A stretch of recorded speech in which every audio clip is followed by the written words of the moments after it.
হে আল্লাহ, হে দিন দুনিয়ার মালিক, তোমার কাছে আজকে এই তাহাজ্জুদ নামাজে দুহাত তুলে প্রার্থনা করি একটাই, বাপ মরা, মা মরা, ভাই মরা এই পৃথিবীতে তার মতো ইতিম কেউ নাই। তাই এই বাংলাদেশে তুমি তার জন্য রহমত তৈরি করে দাও। সেজন্য বিপুল ভোটে এই বাংলাদেশের সে প্রধানমন্ত্রী হতে পারে।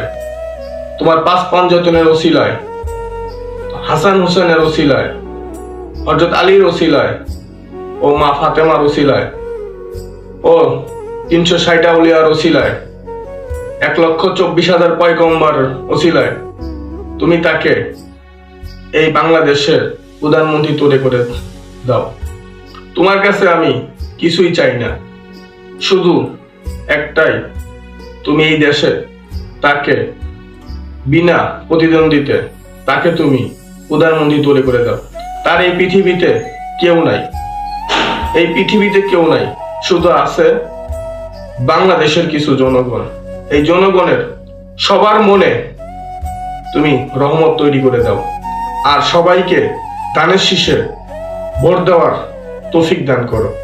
এমন সবাই যেন হাসতে হাসতে ধানের শীষে ভোট দিয়ে আসে। আমি চাই 12ই ফেব্রুয়ারি সারাদিন প্রতিটা বাংলাদেশের মানুষ ধানের শীষের পক্ষে কথা বলুক ও ধানের শীষে ভোট দিক। তোমার কাছে আর কিছুই চাই না মাবুদ, তোমার কাছে শুধু চাওয়ার একটাই, এই দেশে তুমি দেখেছো তোমার বিশ্ব নবের ওসিলায় তুমি এই বাংলাদেশকে ধানের শীষের প্রতীককে তুমি জয়যুক্ত করে দাও মালিক ও দিন দুনিয়ার মালিক। তুমি ছাড়া আর কার কাছে চাপ